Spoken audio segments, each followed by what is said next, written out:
시청자 여러분, 안녕하셨습니까? 주님과 함께 5분 묵상의 시간을 갖겠습니다. 오늘은 열왕기하 14장 말씀을 묵상합니다. 본문 열왕기서는 왕들의 행적을 옮긴 일기처럼 생각할 수 있습니다.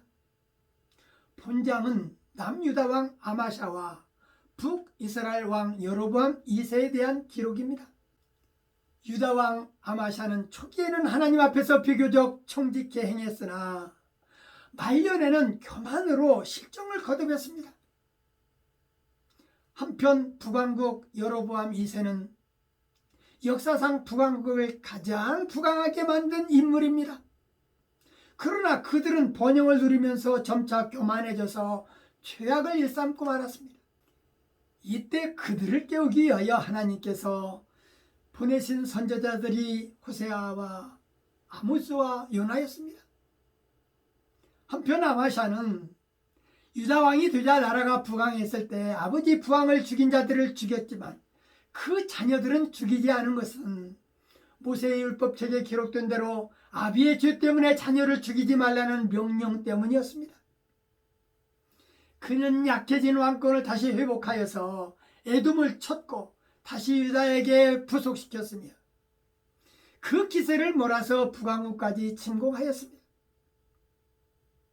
그러나 결국 아마샤는 북왕국의 포로로 잡혀가게 됩니다. 북왕국과의 전쟁으로 인하여 예루살렘 성의 일부가 파괴되었습니다. 그는 약해진 왕권을 다시 회복하여서 에돔을 쳐서 다시 유다에게 부속시켰고 그 기세를 몰아 북왕국까지 침공하였습니다. 그러나 결국 아마샤는 북왕국의 포로로 잡혀가게 됩니다.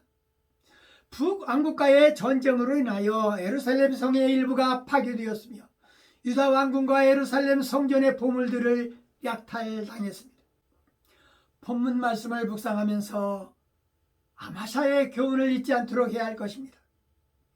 아버지 요아스의 뒤를 이어서 유다 왕으로 즉위한 아마샤는 집권 초기에는 어려움을 겪었지만 곧 정치력을 회복하여서 유다의 국력을 키웠고 에돔 족속을 물리치고 유다 왕국을 강력하게 일으켰고 여호와 보시기에 정직한 정치를 시도하였습니다. 그러나 그 신앙을 끝까지 밀고 나가지 못했기 때문에 마지막에는 큰 수치를 당하였고 그는 자신의 허세를 채우기 위하여 교만한 마음으로 동족인 북이스라엘을 침범했던 것입니다. 이 전쟁으로 인하여 예루살렘 성은 파괴되었고 성전의 모든 기구는 약탈되고 많은 사람들이 포로로 끌려갔으며 아마샤 자신도 포로로 끌려갔습니다. 북이스라엘의 왕이 죽자 포로에서 풀려나 아마샤는 다시 유다로 돌아와 15년을 더 다스렸습니다. 그러나 우상숭배와 교만과 허세에 빠져 결국 아마샤는 백성들의 모반으로 피살되었던 것입니다. 오늘 말씀을 묵상하면서 우리의 신앙생활을 어떠한가 생각해 보면 좋겠습니다. 아마샤처럼 시작은 그럴듯했지만 마지막은 치욕을 당하여 달려가고 있지는 않는지 말입니다. 어떻게 보면 아마샤의 모습이 우리 자신일 수도 있겠다 생각됩니다. 아마샤가 범한 실수는 우리도 쉽게 범할 수 있는 실수입니다. 그러므로 우리는 범사에 겸손히 성령의 도우심을 구해야 할 것입니다. 주님, 저를 모든 오만으로부터 구해주소서. 어리석은 행위들과 갈등과 무례함으로 저를 안전하게 지켜주소서. 특히 형통할 때 저를 다투사 겸허한 심령으로 주님의 목소리에 귀를 기울이게 하소서. 그렇게 아멘하는 성도들이 다 되었으면 좋겠습니다. 남유다와 북이스라엘이 갈라지면서 주변 국가의 침략이 이어졌는데 이를 통하여 하나님은 남유다와 북이스라엘이 하나님을 떠난 죄를 깨닫게 하시려고 하였지만 다윗과 같이 하나님의 마음을 시원하게 할 왕들은 좀처럼 나타나지 않았습니다. 아마샤 왕 역시 정직히 행했지만 산당을 제하지 않았고 오히려 백성들은 산당에서 제사를 드리면서 분향하는 일까지 했습니다.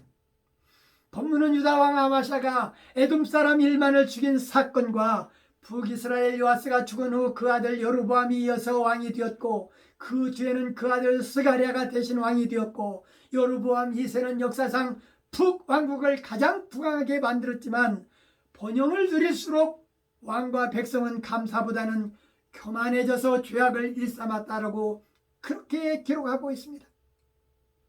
부요함을 누린다 해서 다 축복이 아니라는 것을 우리에게 일깨워 주시는 말씀입니다.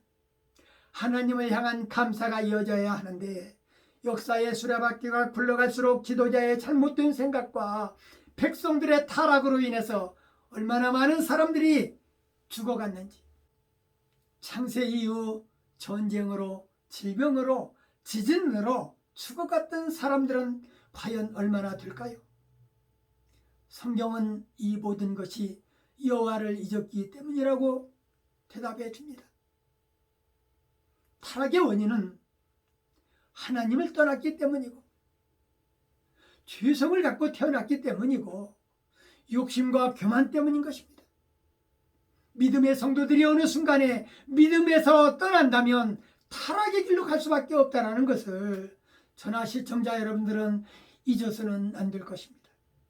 오늘 말씀 여기까지입니다. 시청해 주셔서 대단히 감사합니다. 내일 다시 뵙겠습니다. 안녕히 계십시오.